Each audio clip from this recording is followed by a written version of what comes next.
संजय झा की प्रतिक्रिया आ रही है, एक बार सुन लेते हैं उनकी ओर से क्या कहा जा रहा है बजट को लेकर।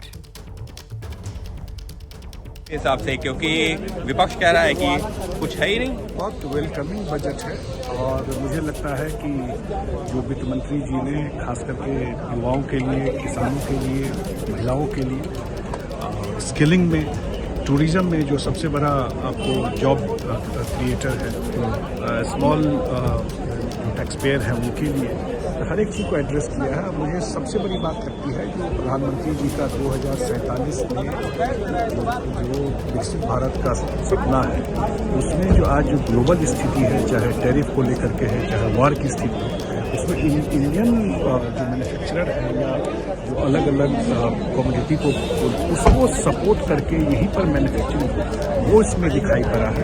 हम लोग बिहार से आते हैं, बिहार के लिए भी खास करके जो राष्ट्रीय जलमार्ग को लेकर के जो सिप रिपेयर का एक बड़ा सेंटर पटना में खुलने वाला है, उसी तरह एक high speed rail corridor Varanasi से सिल्लीगुड़ी के लिए है, उसका मेजर पार्ट बिहार से होते जाएगा। ओवरऑल जो इकोनॉमिक सर्वे में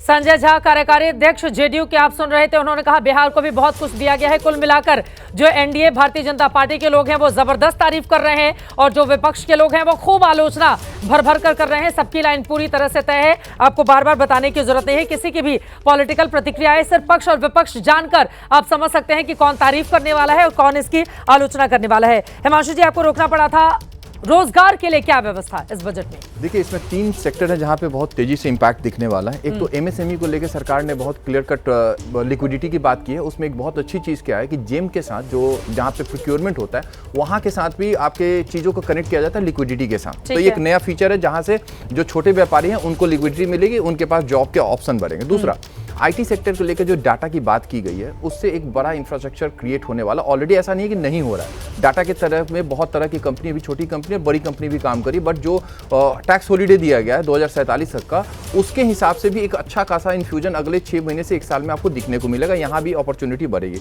एआई का एक सेक्टर ऐसा है कि जिसको बात करने की जरूरत नहीं है। अगर आप हमारे एफएम के स्पीच को देखें तो शायद हर 10 से 15 मिनट में इस वर्ड को यूज किया गया है। एआई पर दिया गया है, यकीनन बहुत तेजी से ग्रो कर रहा है। यहाँ पे जॉब अपॉर्चुनिटी हर तरीके का, ऐसा नहीं कि केवल कोडिंग की है, मल्टीपल यहाँ पे ऑप्शंस होंगे जो कि आने वाले टाइम में इसका भी इम्पैक्ट दिखेगा। इसके अलावा एक चीज़ हम मिस कर रहे हैं, स्पेशली उसमें सरकार जब उनकी स्पीच चल रहा था उन्होंने एक वर्ड कहा ICAI और ICSI कि टियर 2 और टियर 3 में उन्होंने इंस्टीट्यूट जो हमारी जो इंस्टीट्यूट है उनसे भी कहा कि आप टियर 1 और टियर 2 में जाकर टियर 3 में जाके छोटे स्किल वाले ऐसे कोर्स लाएं जिससे कि जो कंप्लायंसेस कॉस्ट है वो रिड्यूस हो। ठीक है, ये भी एक बहुत बड़ी अपॉर्चुनिटी है। ये बड़ी बातें आपकी ओर से बताई जा रही हैं। कुल मिलाकर बहुत सारी खूबियां भी हैं जो विकसित भारत के लक्ष्य की ओर अग्रसर करती हैं। तो मौजूदा वक्त में व्यक्तिगत तौर पर अगर आप लाभ और हानि जानना चाहेंगे तो कोई बहुत बड़ा फायदा आम आदमी के लिहाज से नहीं दिया गया है, लेकिन जब आप बड़े लक्ष्य की ओर आगे बढ़ते हैं तो यकीनन उस हिसाब से आपको कई मामलों में कॉम्प्रोमाइज करना पड़ता है।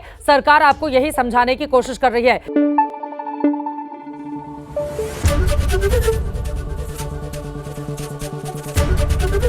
एबीपी न्यूज आपको रखे आगे।